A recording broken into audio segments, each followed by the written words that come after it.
All right, so aim 13.7, how has England's form of government changed over time? We just talked about some responses to the do now, so here we go. All right, I think we got three pretty good sized slides, so I'll give you a second.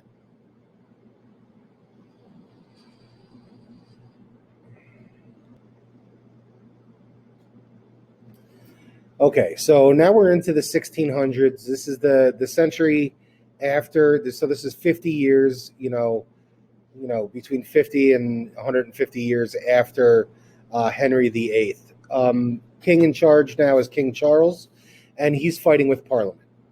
So, with regard to how this fits into our discussion about absolutism, you're going to see conflict between the king and Parliament. The king representing the power of the absolutist ruler, and Parliament representing the will of democracy, the will of the people, right? So this power struggle between the king and Parliament is really the focus of this last stage of study. Long story short, Parliament and King Charles essentially both raise their own armies and have a civil war. And in the end, the Parliament's army is led by a guy named Oliver Cromwell. And in the end, Oliver Cromwell, the army that he leads, is going to be victorious. They're going to defeat the army raised by King Charles I. And King Charles I is ultimately going to be beheaded in public. And thus ends the reign of Charles I and kind of swings the power in favor of Parliament instead of the king. So when we're talking about kind of the ebb and flow here of the power of the absolutist ruler, this is a limit on the king's power. This is the power of the king shrinking again because the English Civil War results in victory by the army raised by Parliament.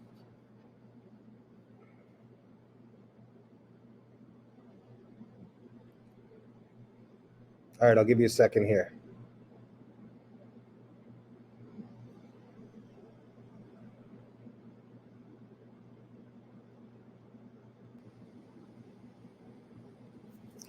So this dude Cromwell is kind of an interesting story, right? Because he fights the English Civil War on behalf of Parliament, which leads us to believe that he is a champion of true democracy and equity and things like that. And he represents, the incorruptible. But that is far from the case. In reality, Oliver Cromwell is really just a hired mercenary that Parliament uses for his leadership skills and military strategy. In the end, after he wins, he kind of purges Parliament of all his enemies and takes control of Parliament, or what's left of it, and kind of rules England himself. So he himself becomes a sort of absolutist ruler who kind of, ignores the function and the spirit of Parliament and democracy and takes control of the government himself. Eventually, he dies as a result of natural causes, and after he dies, there's a movement to restore the kingship to the Stuart family, which is the last name of Charles I. So that's the guy that was in charge when Cromwell went to war, and Cromwell's army won, and they executed this guy.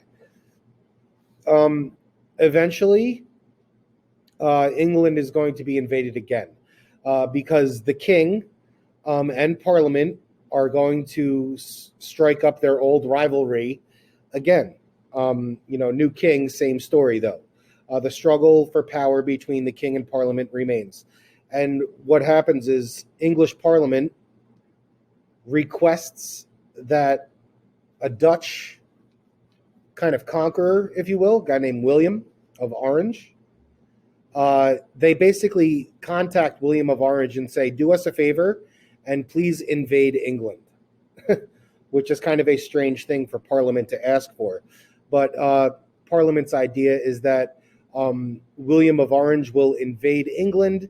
They will get rid of, William of Orange will get rid of the seated king and become king himself, and Parliament essentially will win. Now, this particular event, even though it's boiled down to this one bullet point here on this slide, has profound impacts on absolutism as a system of government. Okay? If we go back in time to the first aim of this unit, one of the things we mentioned was what's called the divine right of kings theory. The divine right of kings theory stated that kings were in power because God wants them to be in power. Well, William of Orange ends up in power, and the argument is made that it's not because God wants him to be in power, it is because Parliament wanted him to be in power. So this calls into question the entire philosophy that justifies absolutism as a legitimate form of government. And once the foundation starts to erode, everything that is built on that foundation, absolutist government, will crumble. And that's really what the important part of the story is.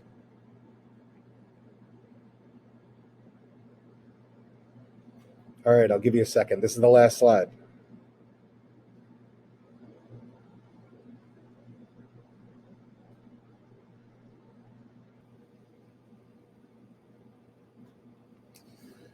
So this this kind of tug of war between Parliament and the King is really kind of signaling the end of absolutist style of government. It's pretty clear that the will of the people is, of the opinion that absolutist rule is not really what they want, and that's evidenced by their governing body of elected officials, Parliament, kind of taking exception with the rule of a king. So the Glorious Revolution is really the kill shot, so to speak, on absolutism. And that it's really, really important to understand this, okay? So like we said, the idea of the divine right of kings theory says that people, rulers are in power because God wants them to be in power. Well, William is in power because Parliament asked him to invade, not because God wants him there. And this changes absolutely everything, okay? This will shift everything from a focus of God wants them to be in power to what's called the consent of the governed. This is a concept that we will come back to in the next unit, okay? Because this unit flows into the next one. This last lesson that we can learn from the Glorious Revolution and the fracturing of the divine right of kings theory sets the stage for the next topic of discussion, which is called the Enlightenment, which is basically, a new political movement and social movement centered around the idea of the consent of the governed. And that stage is set by this event, the Glorious Revolution, which results in the kind of end of the divine right of kings theory. So I can't explain enough how profound and important a turning point this is in world history, especially with regard to absolutist government. Okay, this is hugely, hugely pivotal. So I hope you guys are, seeing the weight of this event. But long story short, the result here is Parliament having a greater say in the governing of England. Like we mentioned, the end of the divine right of kings theory. There's going to be more religious freedom. And in general, the public is going to have a greater voice and more power than they ever have before. England will also sign the English Bill of Rights, and this guarantees those personal freedoms to the public that can never be taken away by a king ever again in perpetuity. So this kind of is the nail in the coffin on absolutism and the beginning of the era of government based on the consent of the governed. That's the important thing to kind of understand here.